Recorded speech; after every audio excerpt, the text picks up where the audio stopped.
talking Joe podcast, minds in motion.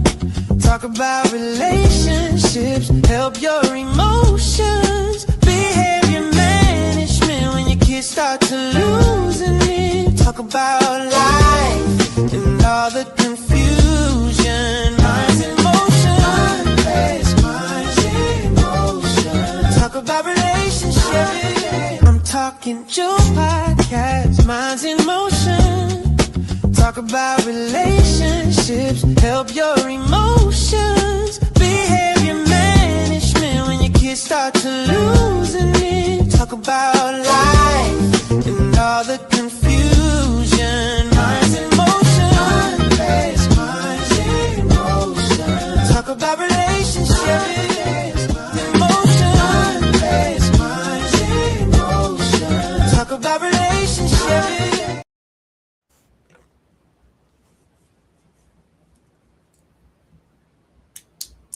Good evening and welcome to Minds in Motion with me, your host, Jewel.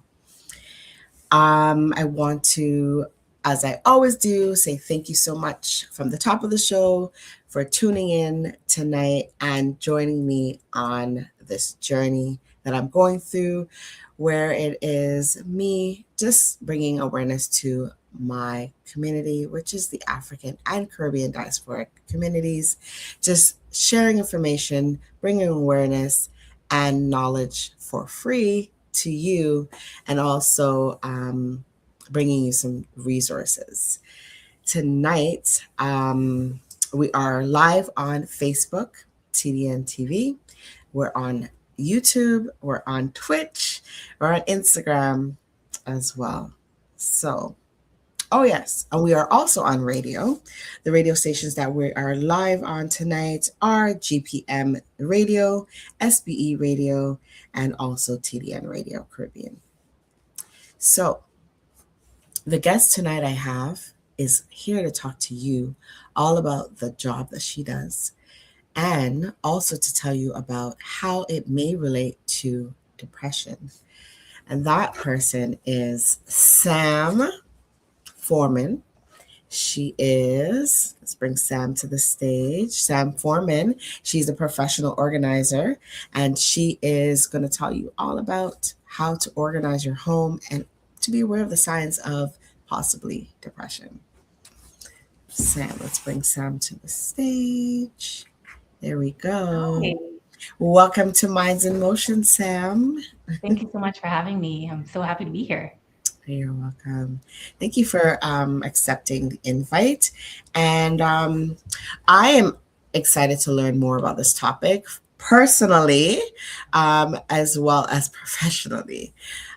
So I guess throughout the night, I'll disclose some information and you can let me know where I stand with this. Yeah, absolutely. So can you tell the viewing audience and the listening audience a little bit more about Design Spaces, so your business? Yeah, so I'm Sam, as Joel mentioned. I'm the owner of Desired Spaces. So I do decluttering and organizing. And what that means is I pretty much come in your home, I look at the space and the way that you use it. I hear what your pain points are, and then we declutter and organize and essentially set it up in a way that's functional. First and foremost, is always functional, needs to be functional, as well as, we also want it to be beautiful, but that's truly what it is. It's making sure that we keep the things that you love and want and use, and maybe get rid of the things that are just kind of lingering around that maybe there isn't even space for. So we really make space for the things that you want and need and enjoy in your life. So that's a little bit about what I do. Let me know if there's anything else that you want me to share on that. Well, I know that we were talking backstage and I was mentioning that a lot of the guests that I bring on, the reason for that is there's a lot of information and resources out there that we don't actually we don't access as a people and a community. We tend to say, oh, that's not for me, or oh, I can't afford that, or I never thought about that. And this is something that I struggle with sometimes. I consider myself to be a very organized person, but sometimes it's good to bring a professional in to help you to organize things that you thought were organized but aren't really organized in the way, in such, decluttering, as you said. Sometimes we keep and hold on to things because of what we knew in the past, or affordability. We said we couldn't afford things back then, and we started to accumulate things, and now we don't want to get rid of them, and they don't always have sentimental value. It's just value for us. So And just wanted to, sorry, I just yeah, wanted to touch on one thing that you mentioned about accessibility. And a lot of times people do feel like this isn't for them. This is for people who live in this particular neighborhood or have this amount of income. And that's one of the things that I really want to bring to our community, that this should be accessible for everybody. At the end of the day, everyone should feel or be able to feel comfortable in their home. You should be able to walk through your front door, feel relaxed, feel at ease, not feel anxious, not feel overwhelmed. That's something that should be accessible to everybody. And so, I mean, maybe we'll touch on it a little bit later on in the show, but there's different levels of service. So if someone wants me to come in and just, do a done for you service, we could do that. That one's a little bit more pricey.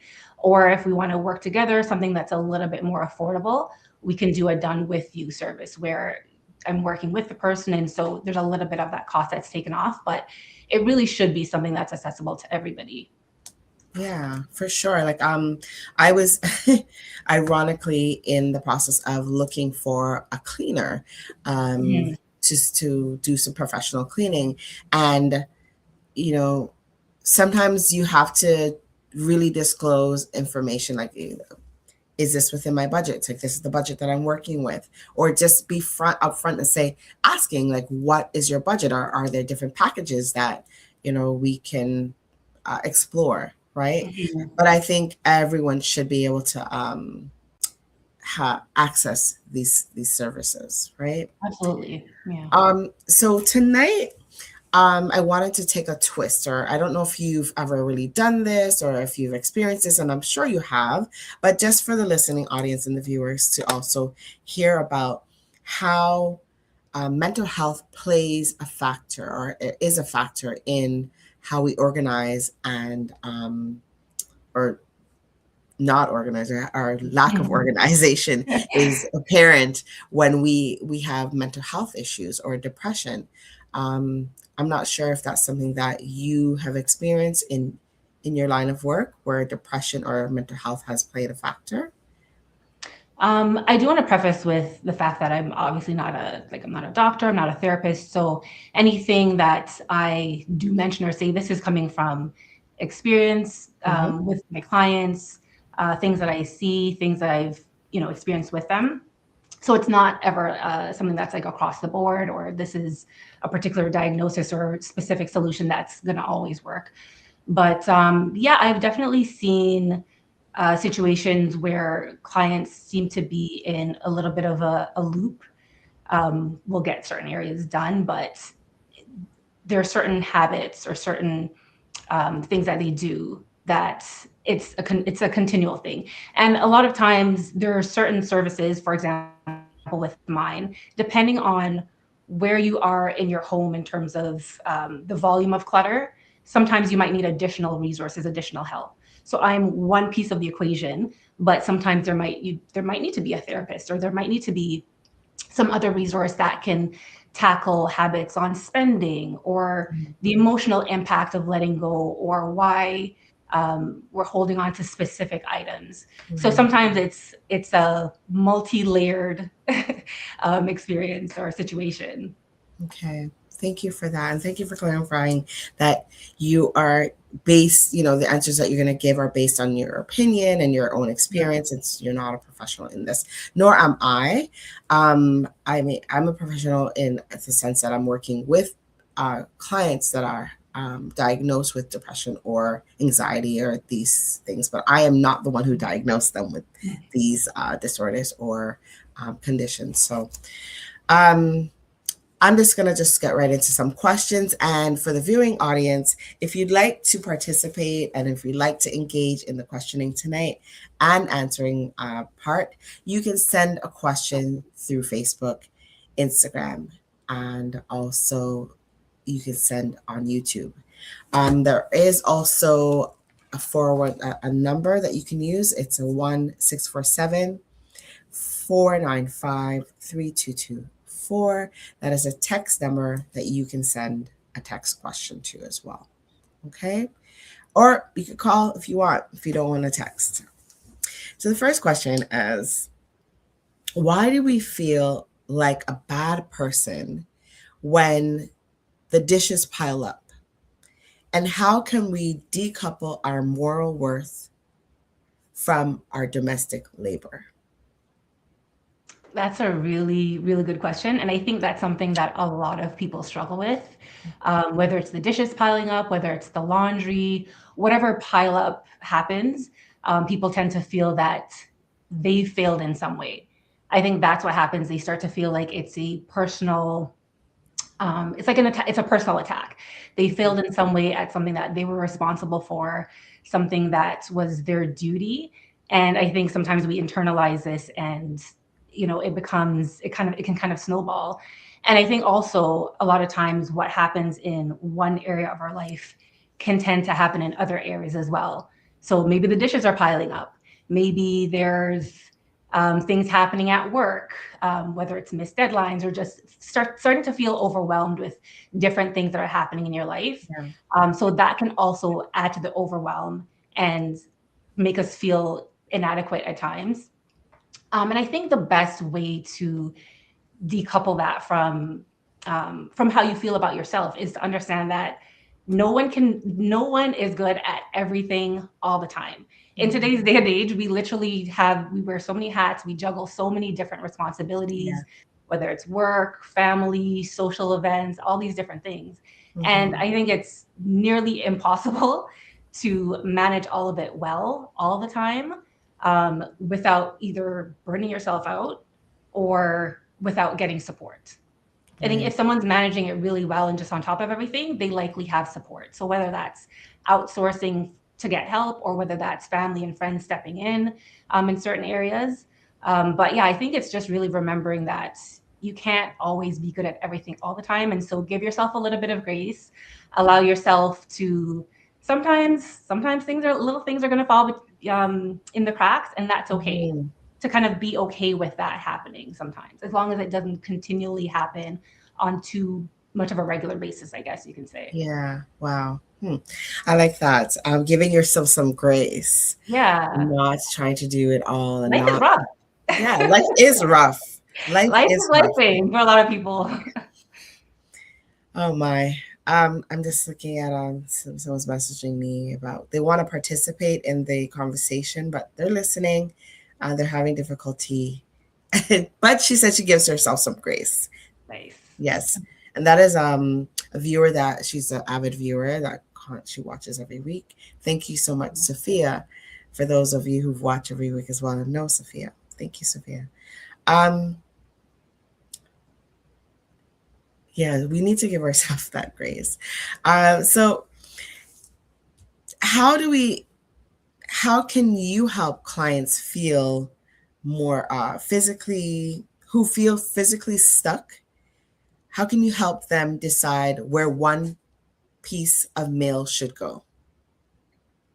Um, well, I would say for like, if I'm working with a client, Yeah. um, that's a little bit different. I can speak on that, and then I can maybe speak on if someone's at home and trying to kind of make some headway with some things that they need to get done there. Yeah. So if I'm working with a client, typically in terms of decluttering, we're doing that together.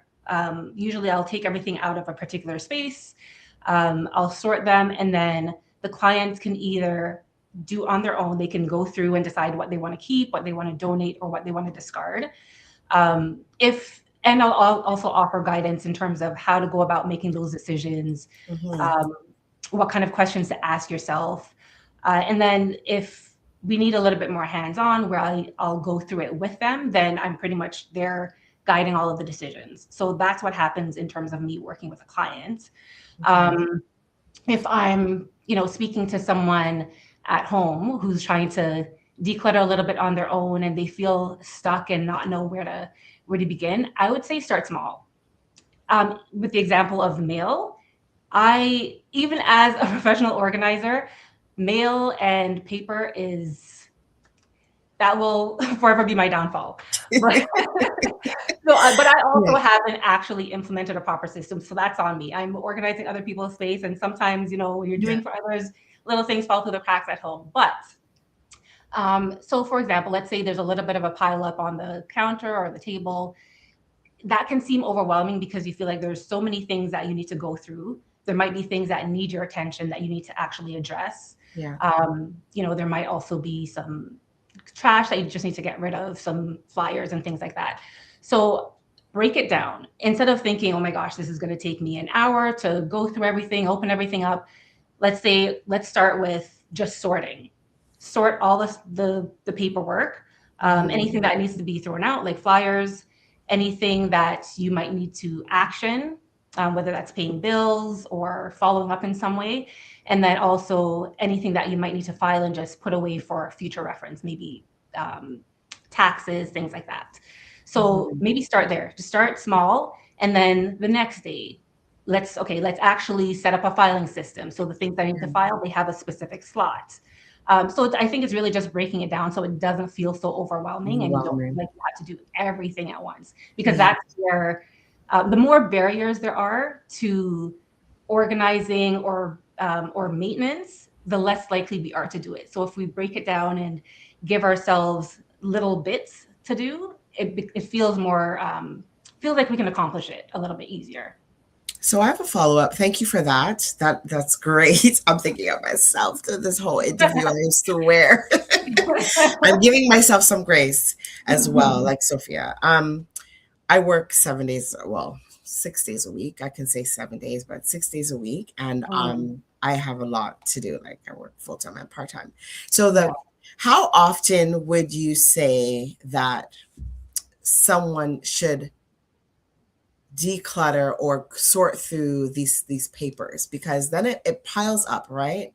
How often would you encourage a client wink wink asking for a friend asking for a friend to declutter and to go through these papers? I think ideally I would say weekly. So if you can set aside, maybe half an hour on a Saturday or something, I'm you can grinning because I'm like, this is not gonna happen for me. but I will say, so one option is to do it weekly, because then it doesn't pile up. So there's it doesn't start to feel overwhelming again, because it's just each time it will just be a few that you have to go through. However, if that's not something that's feasible for you, and this is where organizing, it's not like there's no cookie cutter answer for anything. It has to be specific to the person, so that it makes sense for their lifestyle. If you're working 6-7 days a week, you don't necessarily have time to do things weekly. So in that case, I would suggest maybe either bi-weekly or even monthly. I'd say monthly at the most, because otherwise I think the pile might become too big and start to feel too overwhelming. Taking notes, Sam. Take away. So maybe every 2 weeks, you can set aside, half an hour to just quickly go through and really just sort through anything that needs to go in the garbage. This is stuff that I need to action, and this is stuff that I need to file. And then maybe in the week, you can take 15 minutes and file those items away. So you can still break it up. It still doesn't have to be all at once, even if you're doing it every 2 weeks. So you can take half an hour or whatnot to sort through, and then maybe another 15 minutes on a different day to action it however you need to, whether it's filing or following up with a particular piece of mail. Okay, thank you. I have a few comments here from our text messages. Are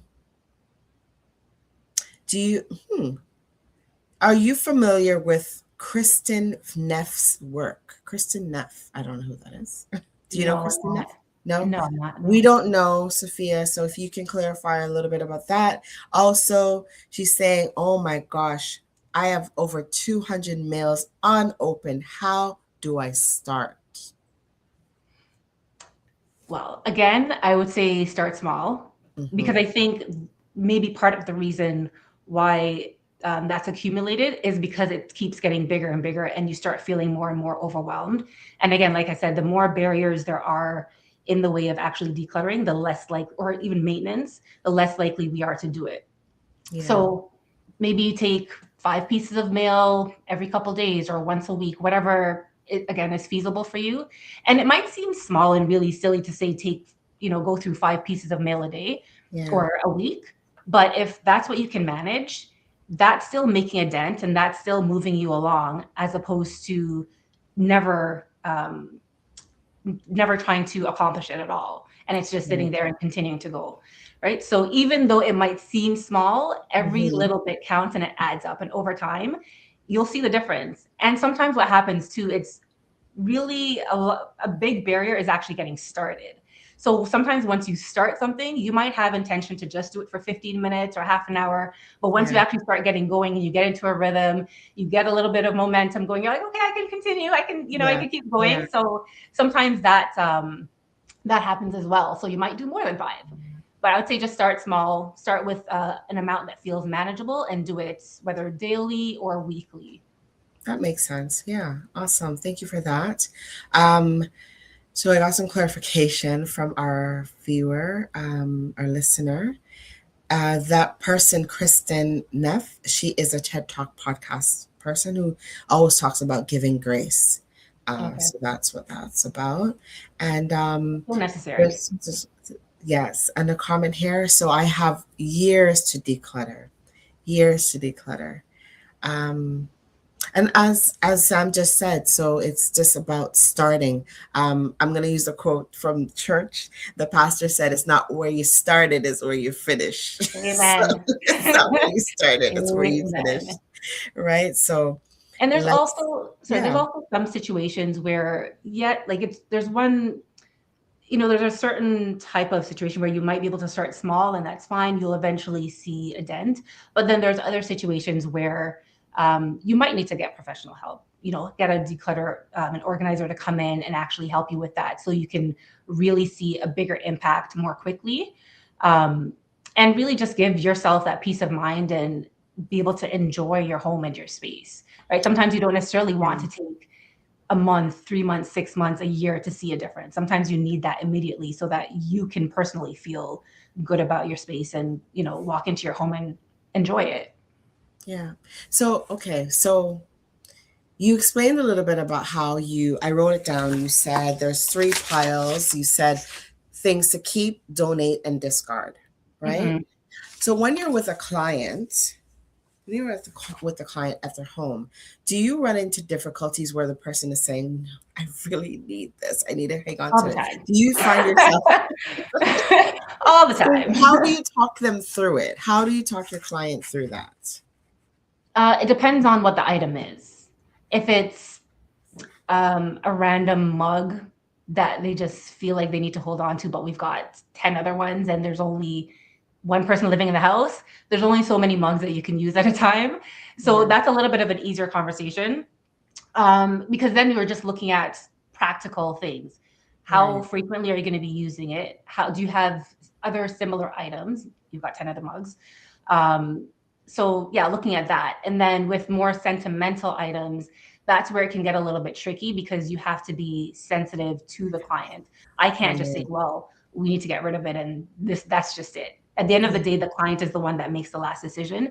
I can Right. provide recommendations. I can say, I think we should get rid of this because we have something else that offers that same feeling or that same memory for you. Or we also have to keep in mind the space that you have. We have limited space for this particular category of items. So we just have to be mindful of what we keep. And if you really want to keep this item, then let's look at something else that maybe we can let go of. So Yeah. there's that trade-off. If you really want to keep this, then we might have to get rid of something else in order to make space, right? Makes Because sense. you can't have an area that's jam-packed and you can't actually access stuff, you can't see it, because then it's just going to get cluttered again. You need to have sort of breathing room, if you will, between your items so you can easily reach them, put them back, you're not knocking things over. So Right. it has to be a certain volume of items within the space to make it functional. Fair. Fair. Okay. Um All right. So we've mentioned, we kind of mentioned that, decluttering and organizing doesn't necessarily mean getting rid of something or putting get yeah putting a getting a putting it away or getting rid of it. It means so sorry, let me rephrase the question. So we talked about not necessarily getting rid of an item. Mhm. Can functional clutter or open storage actually be better for someone struggling with an object, like getting rid of that object um, that is in that represents its emotional value or sentimental value? Do you understand what I'm asking? Sorry, can you rephrase that? Okay, so Mhm. how can we instead of getting rid of that item, Mhm. right? Is there any way of using open storage so they can still see that item and it's not closed away? Does that make sense? Yeah. Again, it depends on what the item is and Hmm. whether the client wants that to be visible. And maybe what you're also getting at is the different kinds of organizing for different types of people. Some people love to see everything out in the open because if it's out of sight, it'll be out of mind. Hmm. And so for them, they might need open storage solutions because they need to be able to visually see it to remember that it's there and to be using it. Whereas for other people, having sort of that visual, or I guess it creates sort of visual clutter for them, right? So they need Okay. things Yeah. tucked away, they need Yeah. things hidden, put it in bins, put it away, just have it closed off. And when they need it, they'll go and access it. So everybody's different and their needs, we go based on their needs. We organize in terms of whether they want it to be visible, they want it in a open storage, or if they want it tucked away and they know where it is, so they know exactly where to go find it. So, what is your opinion on open storage? It's really up to the clients. It's however Hmm. you feel, whatever's most functional for you. So based on your preference in terms of aesthetics, based on your lifestyle, um, if you're busy and you just want everything to kind of be grab and go at your fingertips, so you want it clearly visible, then that's fine too. Hmm. It's like with kitchens. You ever see kitchens that have just the like Yep. open shelving, so everything's there, and then there's other people who like give me the cupboards, let me close Yeah. it, and I'll be able to see everything that I have there. It's really just preference and what works best for you. So Yeah. I personally, for me, I like to have things tucked away because for me, if things are kind of in the open, it creates a little bit of visual clutter. So, but that's just my preference. For somebody else, they might totally love that. I will say though that with open storage, that requires a little bit more organization because it's visible. So you might Right. need more organizing products to make sure that everything has an exact specific spot. You don't have as much, I guess, flexibility with it if it's sort of tucked away and just in a bin. Right, right. I was just visualizing that as well. I'm one of those who really loves the tucked away clothespins. It makes me kind of itchy when I see so many things. Even like the shirt that I'm wearing right now, I'm like, this is the wrong shirt. It's just too much stimulation happening for me in front of Love the screen. it. But Fun. um, yeah, But yeah, for speaking. some people, that open storage or visual clutter can be distracting. And Mhm. then for other people, if they're not literally seeing everything, then they will literally forget that it's there. So again, Right. just True, personal true, true, preference. true. That's Yeah. me. How can someone set up a low demand evening routine that helps them in their tomorrow self without feeling um, a grueling second shift, like a second shift of um, Of having work, like to to do do a more lot. work? Yeah. For that, I think it really comes down to um, having a set amount of time, something short, so that it doesn't Mhm. feel like a second shift. Maybe 15 minutes, 30 minutes, whatever you're inclined to do at the end of a long day, at the end of your day when you're ready to go to bed. Like, how much do you really want to do? So, 15 minutes, do a reset of the spaces that you might use in the morning. So, kitchens are a huge one. reset the kitchen, wash the dishes or load the dishwasher, try to clear the counters. Yeah.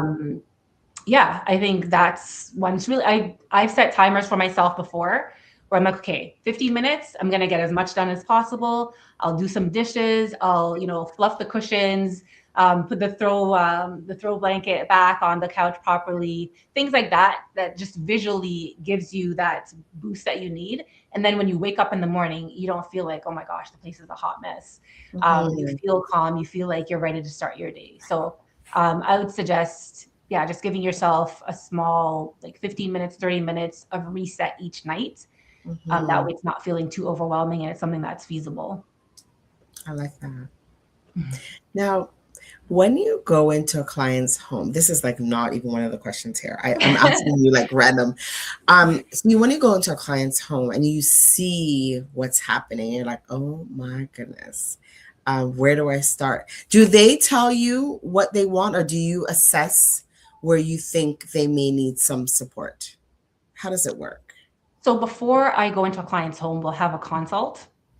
It's either a phone consult or a virtual video consult, and we pretty much go over what their pain points are, what is it that they feel they're struggling with, what would they like their space to look and feel like, and then when I do actually go in person, so I do a consult first, then I do an in-person walkthrough, so I get to go to the home and see what everything looks like. And I always tell my clients, I say, do not clean up before I come. Yeah, I want to yeah, see things in its natural state. not I just want to see say. how you typically use the space, Mm-hmm. so that I can properly assess. And when I'm making my decisions about how to organize your space, I'm doing it according to how you usually live, what your day-to-day life is actually like.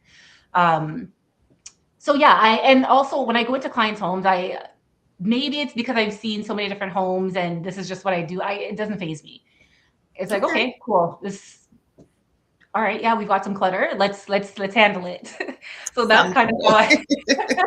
that's how I approach it. And I know, and it's something that's so it's a sensitive thing for people, letting someone into your Yes. home, allowing Yes. them to see something that for a lot of people they're embarrassed about. Mm-hmm. So letting me into that space, like that's a privilege for me that you allow me in your space. Right. And so, I take that.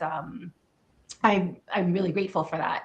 And I always tell them there's no judgment. There's Okay. no judgment. I'm not looking to be like, oh, you didn't do this or you haven't been, maintaining your space. This is just, okay, this is your concern. And this is, we're going to try and figure out ways to help you with that and to help you be able to maintain it after I'm gone as well, because that's a huge piece. I don't need to just come in and get everything fixed, quote unquote.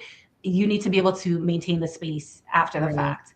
And that doesn't mean that it's never going to get a little bit out of hand or that everything's going to stay perfectly put. It just means that when that does happen, when things like when life happens, when things might get a little bit chaotic, there's still a system that you can reset everything to. You're not starting from scratch. Everything has a home, everything has a spot where it's supposed to go. So it's just a matter of putting things back. A lot Okay. of times, part of the problem, or most times, part of the problem is that things don't have a home. There's Mm-hmm. like, whether it's mail or random products that just end up on a counter or a table, it's because they don't actually have a specific spot to go. So it's just like, okay, let me just put it here and I'll figure out where it's actually supposed to go later because I don't actually have a spot. Yeah.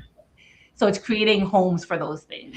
Yeah. And then, like I said, when things get chaotic, then it's, after when you're actually putting it back, it's just, okay, this goes here, and now we're all reset. I like that. I'm just laughing because I'm speaking to you and I looked up at something and I was like, yeah, that definitely does not have a so medication, for example, Yeah. medication, sometimes you get a prescription and your medicine cabinets are already full. And then you're like, okay, where do I put this then? And I want to buy some vitamins. So what do I put this then? And it might end up on my kitchen table or their kitchen table or just like on the dresser somewhere. So I like the fact that you said it doesn't have a home. So that is what we need to create, a home. And you, as the organizer, you can visualize that. You can already foretell where things should be because you have the skill sets for that. And so viewers, listeners, Desired Spaces, Sam from Desired Spaces is going to be someone that you can hire to come in and help you to declutter and organize your spaces. Do you come in with bins, or do you use what the clients already have? Again, this is a couple different answers for this one. So we can either use the products that they have if they're not really open to getting additional items, but it also has to make sense for the space.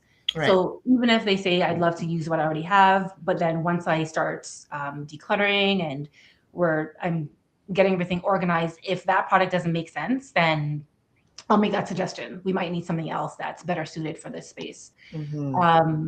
But I don't necessarily come in with it. I'll source the products for that particular home because every home is different. What I use in one, I might not be able to use in the next. So again, it has to be specific for that client.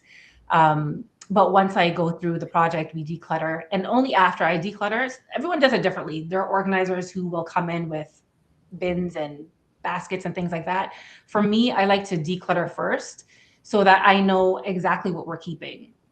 We might have started with, let's say, a whole basket full of clothing, but once we go through what doesn't fit, what don't you feel comfortable in, what don't you love anymore, there might only be, just throwing a random number out there might only be 4 pieces of clothing left, right? And so if I had come in with a big bin to put that clothes in, it no longer makes sense. So once we're finished decluttering, then that's where I make the decision about what the layout is going to look like for the space, where everything's going to go depending on how the person uses the space, and then what organizing products or storage units will be best suited for to house those items. So there's a specific process. Okay, fair enough. And I'm envisioning like 2-3 hours for this, and sometimes it could be over a course of several visits. How does that work for you? Yeah, and again, it depends on the project and how big it is. I've had a project where it's a very quick thing. We know exactly, like during the walkthrough, we've already assessed, okay, she already knew she's going to get rid of multiple items, only keeping a handful of things. She already has a storage unit or bookshelf or whatnot. And so it's really just going to be us going through quickly decluttering all the other stuff and then me organizing it. So that could be 3-4 hours. That's like the very minimum though. Most projects would be, I would say at minimum a couple days. So maybe 2 or 3 days on average for projects. And then there are other ones that are bigger that are multiple areas of the home. So I have an ongoing project right now where I've done the kitchen, the living room, the dining room, also working on the basement, and then we'll be working on the primary bedroom. So that will take multiple sessions as well. Okay.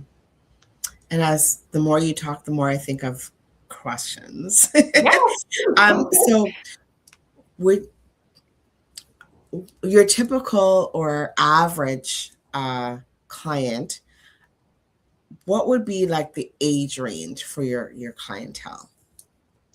Most of my clients are, I would say, in their 40s, late 30s to maybe early 50s. But a good chunk being in maybe mid 40s, early 40s. So so they're probably like what do you call it? Working people, like that they're very busy maybe, and they don't have time to organize. Okay, all right. Yes, people with kids or single people, people caring for their elderly parents. I've had a few of those clients who have elderly parents either living with them or in a separate home, but we need to declutter some things that have accumulated over literally decades, right? A lot of older people live in their homes for 20, 30 years. And so all of the things that they've collected are still in that home. So we've done that. Or, sometimes as parents get older and there are mobility issues or cognitive issues, different conditions that come up, we need to make sure that the space is accessible. So sometimes there's a lot of decluttering that comes with that, just to get rid of all the excess things that are there that are filling up the space, just so that they can, that they're easily mobile. Yeah. Okay. Thank you for that. I was going to talk about that and ask you if you have clients that are are hiring you on behalf of their elderly parents or parents that are having cognitive issues. Mm, Just because I know that aging process sometimes is not easy. It can be yeah. very difficult, and Mm, like as you said, the mobility issues. So yeah. that is a great, it's a great service that you have. Thank you. um, so how can we transition from cleaning, which feels like more like a chore, to care task, which feels more like kindness to ourselves? Well, with chores, I think we often like it feels like a chore. It feels Mhm. like something that we have to do that we don't want to do. Yeah. But I think it's really just a mindset shift, knowing that it's once I have my space decluttered or cleaned, this is a space that I can now enjoy. This is my personal oasis, my personal haven, my personal little getaway.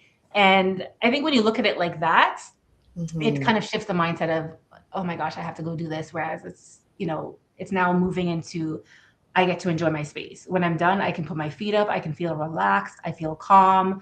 When I come Hmm. home from work, this feels like a breath of fresh air. It's not adding more stress. It's not overwhelming me. So I think Hmm. it's um, the outcome that we're looking at. You want to feel good about your space. Okay. Nice. And do you typically do homes or apartments, or like what is your average that you're seeing more? Mostly houses, I would say. And again, it depends on the project. There might be one specific area of the home, or other projects, there are multiple areas. Hmm. Um, I often suggest, though, if there are multiple areas that house the same things, for example, if you've got, trying to think of a good example. Uh, if you have, I don't know, stationery, let's just say, in your bedroom, and you also have a home office that has stationery as well. I like to tell the client, let's deal with any areas that have the same products, because if we do your bedroom and we deal with all the stationery there, but then you have a ton of other things in the office that we haven't touched. We've Hmm. decluttered over here, but those same items, there's this whole stack of them over here that we haven't really looked at. So um, instead of having to touch the same thing multiple times, like let's just do it once. Let's Right. deal with all that same category one time so we can truly assess what you have on hand and what we might need to get rid of. Like, how much are you actually using? Let's only keep Right. what's necessary. Okay. I may have to hire you, Sam. Am I calling you out? I said I may have to hire you. Oh gosh. Um, so in 2026, many of us are moving away from the great purge. What is uh, what is a gentle 10-minute a day approach? And I think you talked about that already. 10-minute a day or 15 minutes a day approach Mhm. to keeping up with that stamina. So you did mention um, Breaking kind it of down. breaking it down into different stuff. So that's that Yeah. question we answered already. Um, but what if, okay, so breaking it down, but Mhm. what if that client, I'm dealing with clients and not people doing it on their own, but clients that you have. So Mhm. you're decluttering and you're saying, okay, we're gonna get rid of this, we're gonna get rid of this. And then when you come back on your second visit, they've moved things back into the space. Have you ever experienced that? Yes. You're like, oh my God, this defeats the purpose of me being here because yeah. I Yeah, what um, do you do in that case? uh gosh. That's a conversation that I have to have with the clients. At the end of the day, we don't want their investment, because that's what this is when you hire me. It's an investment into your home, into into yourself. You don't want this investment to go to waste. So the work that we've done, we don't want to undo that in between sessions. Mind you, I understand that in between sessions, life happens, right? Things might get misplaced, or we haven't really gotten into the system of maintaining what we're it's maintaining the organizing system that we're putting together, right? So it does take a little bit of getting used to, getting accustomed to. So we'll give grace for that. However, there does have to be maintenance done on the part of the client. So even once I'm done, whether it's each session or the whole project, there's still maintenance that's required by the client. And that's something that we go through after I'm done each session. I'll kind of walk the client through the areas that I've touched, where I've moved things, the plan as to where things are going to stay, where we're going to house them. So they're aware of all of that. And now it's kind of passing the baton on to you for you to maintain it. And there's really not much that I can do aside from kind of reiterating that, we don't want to waste the investment. And, you do have a part to play as well in terms of maintenance. And at the end of the day, the rest is up to them. Right. Yeah. And I do offer maintenance packages though. And one of my clients, currently, they're using that on a regular basis. So I've done multiple areas of their home. And then each month I'll go for 3 hours and reset a particular space. So we've got the system down pat, we organize, everything has a spot. But like I said, life happens, things get out of place, you buy new items, so there's new things coming in, and you might just need things to be reset a little bit. And maybe how we initially organized it doesn't work anymore because, I don't know, let's just say you took up a new hobby, or you bought a whole bunch of more products, and we need to find space for them, or we need to figure out how to incorporate them into your storage space, right? So there's that as well. I do maintenance so that it does ease some of the work that the client has to do. Okay, so are you listening to that? So even though you think you might fall off, don't worry. We can get you back on again. Sam can get you back on. Desired Spaces can get you right back on track. Okay. So for some, the sound of a vacuum or the smell of a cleaning spray can be a barrier because of the sensitivities and the sensory issue for them. How can we make the sensory experience of organizing more nervous system friendly?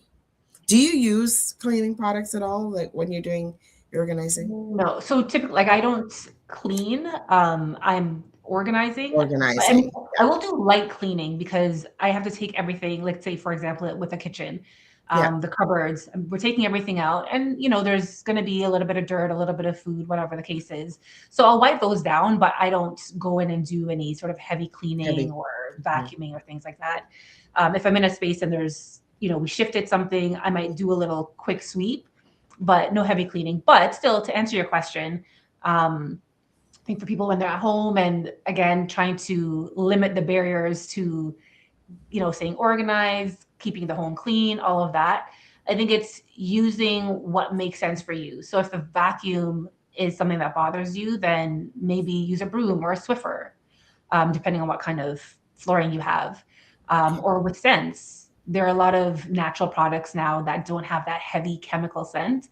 So use something like that. Or I think you could also use essential oils to, drop in some of your cleaning products or whatnot. I don't know about the chemical ones. I don't know if you want to be mixing things, but I think in the natural products, you could probably add essential oils just to give it a little bit of a nicer scent and not have it be so overwhelming or overpowering for you. Right. Thank you for that. So there's always an option. Don't ever think always. There's always a way.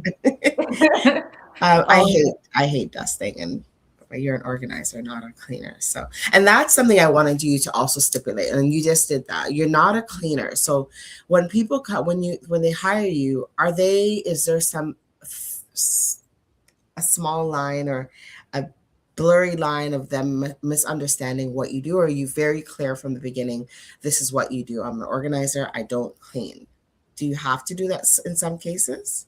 No, I've never had any issues with that. I think when we do the consult, they're very clear on what my services are because I Okay. walk them through what the process is. When I come to your home for the walkthrough, this is what's going to happen. I'm going to take a look at everything, how you use the space. I'm going to take some pictures, videos, whatever the case is. Okay. And then also when the project actually starts and I take everything out, I sort it, we declutter, and then I organize, I get it, any products if necessary. So I walk them through the whole process so they know Mhm. what to expect. So I've never had any issues with any confusion there. Okay. I was going to ask this question, but I think I'll skip it about how to tell your partner or roommate to clean up after themselves, but no, we'll skip that. um, When is it time to bring a professional like Desired Spaces into your home, and what should someone look for in a mental health informed organizer? The time is now. Mhm. No, but on a serious note, it's really whenever there's so many reasons why people bring in an organizer. Either they don't have time because they have all these different responsibilities, or they don't have the know-how. They might get overwhelmed, get flustered, not know where to start, or they just don't feel like it, and Mhm. that's fine. Yeah. There's nothing urge to do a particular thing. That's why services are there. And going on a little bit of a tangent, but I think when it comes to, getting your hair done, your nails done, going to the mechanic, getting your taxes done, people have no problem outsourcing for those services. But when it comes to your home, the place where you spend most of your time, the place where you want to come home and feel Yeah. relaxed, feel calm, know where Yeah. everything is, be able to set up your day properly. Mhm. Like, Mhm. and you need to know where everything else is in Yep. order to do Yep. that. Um, People find it, I think, sometimes very difficult to spend money on that or outsource that for whatever reason. But we're okay outsourcing all the other things. So I think just looking at it like that, it's just something that needs to get done. You might not want to, or have the time, or have the know-how. Have somebody else come in and do it. Yeah. No shame in your game. So I totally lost train of what your No, question no. Yeah. was because I went on a little bit of a little tangent there. Well, you said the time is now. Like Oh yes, we're hiring an you're noticing organizer. things. You're noticing like, oh my gosh, the mail's piling up, or the my files are piling up. Like now is the time, or your Mhm. closet is full of things that you don't even wear. Now is the time to call Sam and say, hey, can I schedule a consultation with you, right? Um, so you weren't wrong in saying that, and you didn't really go off on a tangent. You did answer the question. So now's the time. Let's take Yeah, this time to let people know how to get in contact with you to access your services. sure. Just one thing that I want to touch on Yeah. as well is don't necessarily wait until you feel overwhelmed and you feel like things are out of control to get help. That's I see that a lot with clients where it gets to a certain point where they're just like, I can't do it myself anymore. So this is when I'm calling you in. You don't have to wait till it gets to that point. We can do things sooner and kind of get it under control, get those systems in place so that you Mhm. can, better manage your different responsibilities and the different things in your home. So it doesn't have to be absolute chaos before you reach out to somebody. Just like you wouldn't wait until your car is necessarily like breaking down on the side of the road. It needs Yeah. a regular checkup. You need to do certain things, get the winter tires changed, all of that, right? So you don't wait until it's literally falling apart. So until you decide, okay, let's look into fixing this. Right. I can be reached on Instagram at Desired Spaces, um, also on LinkedIn, Facebook. Those are the platforms that I'm on currently. I'm actually in the midst of working on a website, so that will be coming soon. Mhm. So stay tuned. That will be desiredspaces .ca. Awesome. I just have one comment here that was sent to me via text, and then I have something else to say, and we're gonna close the show. So this comment is, we go out to eat for food that doesn't even look desirable, but the idea of going out, um, name to name a few, How can we do that little diner or dinner with our family and talk about decluttering? Oh, how can we talk about decluttering with our family? Is that the question? I'm asking them to clarify. Okay. How can we do a little dinner with our family and talk about decluttering? I mean, that's I something think, that, I mean, if that is a question, yeah, you can see how everyone feels about the space. Like, like when we walk in the door, do we feel overwhelmed? Are we tripping over shoes? yeah, Is it hard to find a spot on the couch because, there's a bunch of things? Um, and also, when there are multiple people in the family, that's where you need to bring everybody on board, because it's not going to work if it's just one person trying to carry right, everything, right? You need everybody on board, everybody to do their piece so that it yeah, doesn't feel so overwhelming and you don't feel like you're struggling. You don't feel like everything's piling up and you have, no escape. So I would say definitely try to have a conversation about maybe shared responsibilities. Once you have systems in place, everything has a home where it's supposed to go. Everyone knows where to put things away, and everyone has a specific duty, maybe a certain part of the house that they're responsible for. And when it comes to multiple people in the same household, labels are a great way to help keep mm, everybody on the same page because no one's guessing, okay, what goes here, what goes there. Everything's clearly labeled. They know where it's supposed to go. great. So that's what happened to our stage. So we're going to. So they said this. That was the question. Yes. Okay. All right. So I want to say right now, I thank you so much, Sam, for No coming problem. on from Desired Spaces. If you want to reach her, she's on Instagram. That's how I found her. So she's not really that hard to find. And my people, please do access the services that are out there for you. Again, Sam, thank you so much for spending time with us. Thank you for having me. And thank you for watching Minds in Motion, everyone, on every platform that you're on tonight. I will repost and add Sam's tag for that, for her. So take care, have a blessed night, and see you when I see you next week. Take care. Bye-bye. Bye. Take care. I'm talking Joe podcast, minds in motion.